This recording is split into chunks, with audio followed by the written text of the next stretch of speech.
Hello everyone, Ron here from LTL Tutoring Central. I hope you're doing well.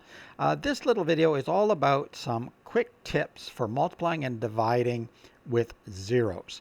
So these are ways in which you can look like a genius when you're doing math. You might have seen people who can do math very quickly and you think, wow, they must be geniuses. Well, they might be, but probably not. They actually have learned some techniques or methods that help them do the mental math much more quickly. And this is just a little intro into a few things you can do to make multiplying and dividing even large numbers much, much easier, either with mental math or quick pencil and paper calculation. So let's jump into it, and then at the end there are some questions that you can give a try yourself. Be sure to try them before you look at the answers. The other thing I want to mention is just before we get in, hit that subscribe button. Just give it a push. It helps the channel a lot. And there will be ways that you can help the channel in the description also. All right, let's get started. All right, let's start with multiplying.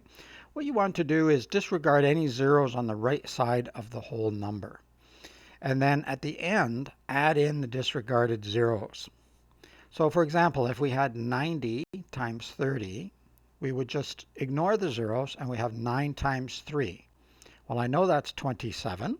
And then I just add those two zeros that I earlier disregarded back in again. So I have 27 plus two zeros is 2,700. Or I could have 1,500 times 40. Looks a little bit more tricky, but I disregard the zeros. There's 3 of them. So I have 15 times 4. Then I just add those 3 zeros in. You count all the zeros from both sides. And 4 times 15 is 60. That's easy. And then I just put my 3 zeros back and I have 60,000. Easy peasy. Now, it only works if you're dealing with whole numbers. If you had 301 or 1,506, it would not work. Or if you had a decimal like 30.5 or 40.8, it wouldn't work in that case. Still with multiplying, larger numbers, but only if they end in zeros, remember. Don't forget to add in zeros after. So 25,000 times 6,000. Again, just disregard all the zeros. 25 times 6. That's very easy, especially if you think of money. If you think of a quarter, at least in Canada and the United States, 6 quarters is $1.50 or 150, and then you just add your 6 zeros back in, the 3 that you took away from 25,000 and the 3 that you took away from 6,000, and you end up with 150 million.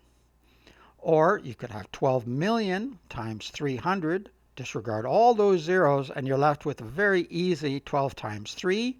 That gives you 36, and then add your 8 zeros back in, and you have 3,600 million. With dividing, we do something a little bit similar. We do a little trick with the zeros, but it's a bit different. So you cancel an equal number of right-hand zeros.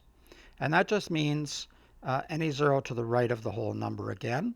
So the first example is 800 divided by 20. I've already sort of canceled out the zeros. There's only one zero in 20. So I can only cancel 1 0 in the 800, and I end up with 80 divided by 2, and that equals 40, and I'm done. There's no adding zeros back in here.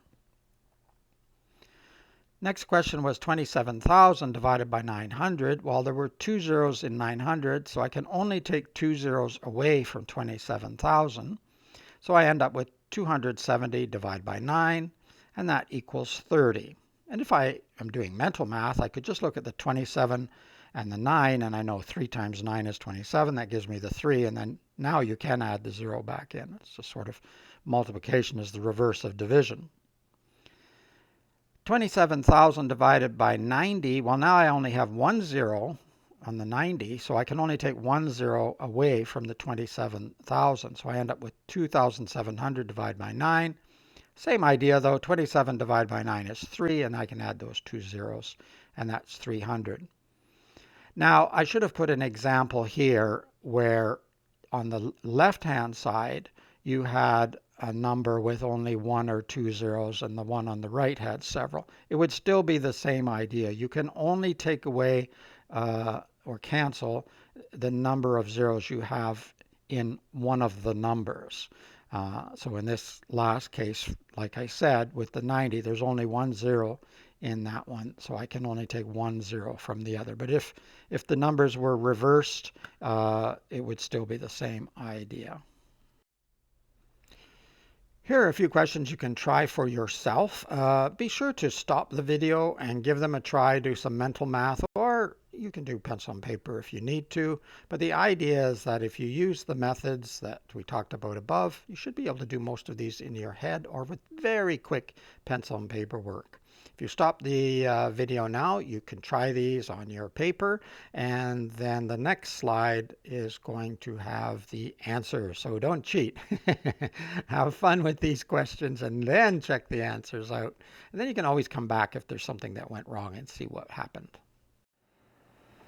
Let's look at